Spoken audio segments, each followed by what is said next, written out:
Ang isang masayang food tasting sana nitong si Lynette ay bigla na namang nagkagulo-gulo nang dahil smulpot na naman itong si Moira.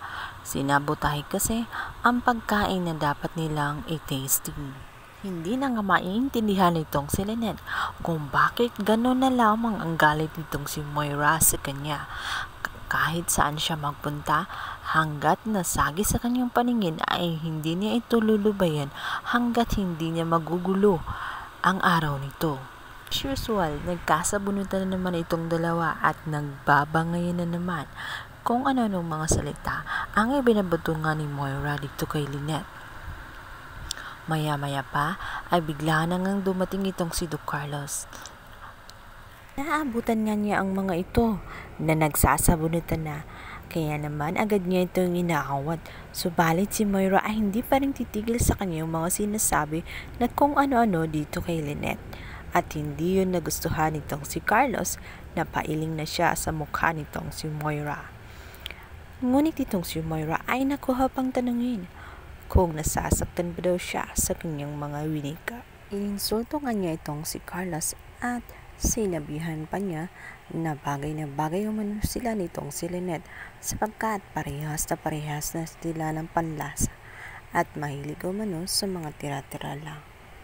Hindi nagustuhan ni Carlos ang tapos ng dila nitong si Moira, kaya hindi niya napigilan na sakalin nga itong si Moira.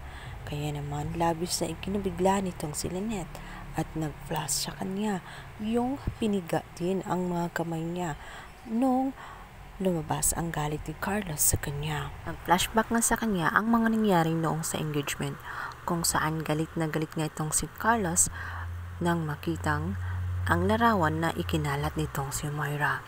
Sa labis na awa ni Lynette dito kay Moira ay inawat nga niya itong si Carlos dahil pakiramdam nga niya ay hindi na nakahinga itong si Moira dahil sinukal niya nga ito ng todo. Nagulat nga siya sa kakaibang ugali nitong si Carlos tuwing nagagalit dahil baga naging mabangis ito at kaya na nitong manakit ng tao kapag hindi mo napipigilan. Labis ngang nasaktan itong si Brohang Moira sapagkat nakahanap siya ng kanyang katapat na kasing uri din niya. Kaya naman itong si Moira ay hindi papayag na hindi makaganti dito kay Doc Carlos. Nag-iwan siya ng isang mensahe dito kay Lynette. Sinabi niya rito na papakasalan pa kaya niya itong si Carlos sa oras na malaman niya ang malaking sikreto nito.